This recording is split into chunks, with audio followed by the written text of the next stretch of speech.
Hello viewers, this is doctor Wahid Baig from Jaipur, India.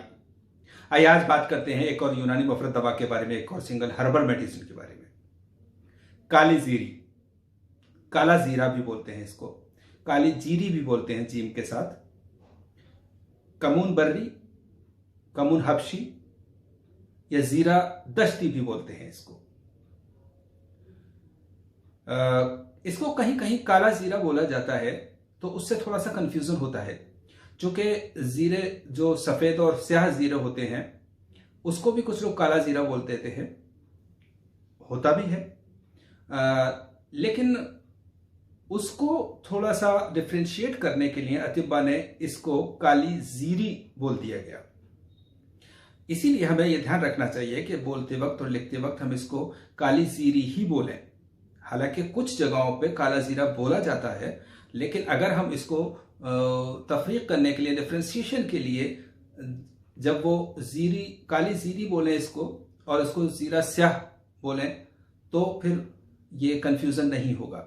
वरना जो जीरा स्याह है उसको लोग काला जीरा से ट्रांसलेट कर लेते हैं, और जब हम काला जीरा काली जीरी को बोलते हैं तो वो समझ लिया जाता है, इसलिए कंफ्यूजन हो जाता है। जिस तरह से कि पिपली में अतिब्बा ने किया कि पीपल, दोनों पीपल ही कहलाते हैं। पीपल एक दरख्त भी होता है, पीपल एक मेडिसिन भी होती है, तो उस पीपल को पिपली बोल दिया गया और दरख्त को पीपल ही रहने दिया। इसी तरह से हम इसको काली जीरी बोलते हैं और उसको स्याह जीरा बोलते हैं। तो ये एक छोटा सा डिफ्रेंशिएशन था। काली जीरे का मिजाज गर्म व खुश्क तीसरे दर्जे में होता है। मिकदार खुराक 3 ग्राम तक होती है इसकी। काली जीरी वैसे तो और दवाओं की तरह इसके भी बहुत सारे इस्तेमालात हैं, बहुत सारे फायदे हैं, यूजेज हैं, लेकिन इसको स्किन डिजीज में बहुत ज्यादा इस्तेमाल किया जाता है। यही वजह है कि काली जीरी को पीस करके और नींबू के रस में इसका लेप बना करके और बालों में लगाया जाए, तो जो भी जुएं होती हैं, लाइस और लीक होती हैं, और किसी भी तरह का और कोई जरासीमी इन्फेक्शन हो तो वो भी खत्म हो जाता है। तो इस तरह से इसको नींबू के रस में लेप बनाकर बालों में लगा दिया जाए और 1-2 घंटे के बाद शैम्पू से धोने के बाद नारियल का तेल लगा लिया जाए। इस तरह से 2-4 दिन करने से ये सारी जुएं मर जाती हैं। इसके अलावा ये बवासीर, चाहे खूनी हो या बादी हो, दोनों में फ़ायदा करती है। और इसका तरीके का इस्तेमाल ये है कि काली जीरी, मान लीजिए मिसाल के तौर पे हम 50 ग्राम लेते हैं, तो 25 ग्राम काली जीरी को भून लेते हैं और 25 काली जीरा को कच्ची रहने देते हैं। फिर दोनों को मिक्स करके पीस लेते हैं और इसका 3-3 ग्राम सुबह शाम दही के साथ खाया जाता है। और अगले 3 दिन तक सिर्फ दही ही खाया जाए, दही और चावल ही खाए जाएं तो बहुत ही बेहतर रहता है, बल्कि खाना भी चाहिए। उसके बाद दही रोटी और इस तरह से किया जाए, क्योंकि काली जीरी का मुसलह दही है। काली जीरी एक अक्काल मेडिसिन है, कोरोसिव है, ये इरोजन्स पैदा करती है, जख्म डालती है। इसलिए अगर इसका बहुत ज्यादा इस्तेमाल किया जाए, बिना दही के इस्तेमाल किया जाए, तो गैस्ट्राइटिस हो सकता है, गैस्ट्रिक इरोजन हो सकता है, मैदे में जख्म हो सकते हैं, छिल सकता है, इस तरह की प्रॉब्लम आ सकती है। इसलिए इसको हमेशा दही के साथ ही इस्तेमाल किया जाए। और अगर इसको इस्तेमाल करने के बावजूद भी पेट की कोई शिकायत पैदा हो जाए, तो आंवले का रस या गाय का दूध खूब इस्तेमाल किया जाए। हालांकि दही के साथ अगर आप इसको इस्तेमाल करते हैं तो वेरी वेरी रेयरली चांसेस हैं कि इसका जो कोरोसिव इफेक्ट है, जो अकाल इफेक्ट है, वो आएगा। लेकिन अगर होता है तो मुसले हाजिर है। काली जीरी को वर्मों पे और दर्दों पे इस्तेमाल भी किया जाता है। जैसे जोड़ों का दर्द हो, घुटने का दर्द होता है, तो इसको थोड़ा सा पीस करके और इसकी लेप लगाया जाता है, उससे दर्दों में आराम मिलता है, क्योंकि ये बलगम को छांटती है, डिसॉल्व करती है, वहां से हटाती है। तो अगर बलगम की वजह से दर्द हो रहा है, स्वेलिंग आ रही है, तो वो वहां से बलगम हटेगा और आराम मिलेगा।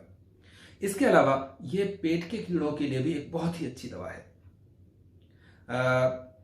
काली जीरी 1 ग्राम और बावबड़ंग या बायबड़ंग 1 ग्राम, दोनों को पीस करके सुबह शाम खिलाया जाए। और 3 दिन के बाद रोगन बेंजीर, अरंडी का तेल या कस्टर ऑयल कहते हैं जिसको, 30 ml रात को सोते वक्त दिया जाए, तो इस तरह से सारे पेट के कीड़े निकल जाते हैं। यानी कि हम कह सकते हैं पेट के कीड़े के लिए एक बहुत अच्छी दवाओं में से एक है ये। तो इसका ये इस्तेमाल पेट के कीड़ों के लिए बहुत मुफीद होता है। तो आइए देखते हैं पहले हम एक बार काली जीरी का पौधा, काली जीरी के बीज, और फिर आगे बात करेंगे। तो आइए देखते हैं काली जीरी। ये आप देख रहे हैं काली जीरी का पौधा, काली जीरी। देखिए कितना खूबसूरत फूल है इसका।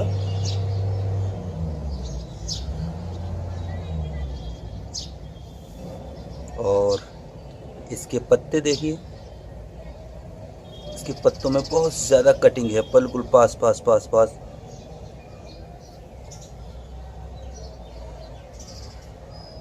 तो ये काली जीरी के फूल आ रहे हैं इस वक्त।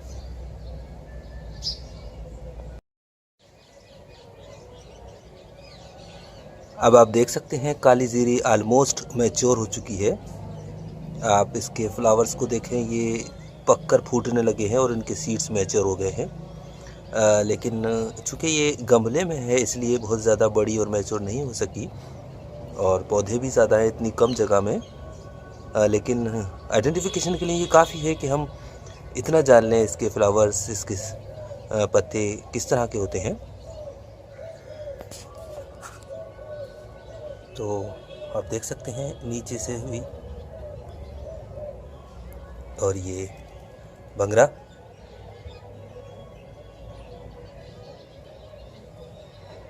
तो देखिए आप, ये काली जीरी,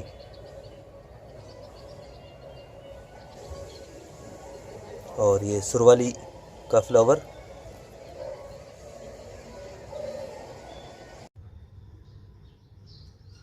और ये देखिए व्यूवर्स, काली जीरी,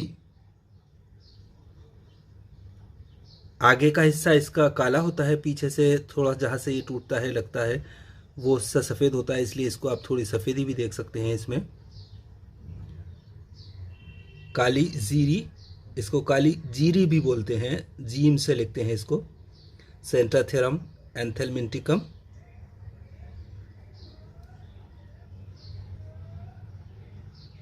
आप देख सकते हैं ये। और अगर हम इसको थोड़ा मुफरत तौर पर इंडिविजुअली देखें, इनको अलग अलग देखें, तो ज़्यादा समझ में आता है। तो इस तरह से आप देख सकते हैं ये काली जीरी। तो डियर यूनानी फिजिशियंस, अभी आपने देखा काली जीरी का पौधा और काली जीरी। काली जीरी को, जैसा कि मैंने कहा, स्किन डिजीजेज में बहुत ही कामयाबी के साथ इस्तेमाल किया जाता है, इसीलिए इसको एक्जिमा और इसके बीज में तर और खुश्क खुजली में, खारिश में जिमात के तौर पर पीस करके और सरसों के तेल के साथ मिला करके लगाया जाता है, और इसको खाया भी जाता है दही के साथ। और लेकिन बस यही है कि अगर इसको फिर खाते हैं तो दही ज़्यादा इस्तेमाल करना पड़ता है, ये एक एहतियात की बात है। या फिर इसको सिर्फ एक्सटर्नली यूज़ कर लिया जाए बाहरी तौर पे, और खाने के लिए दूसरी दवा इस्तेमाल कर ली जाए, वो भी एक तरीका होता है। तो डियर यूनानी फिजिशियंस, ये सब था काली जीरी के बारे में। अल्लाह हाफिज़।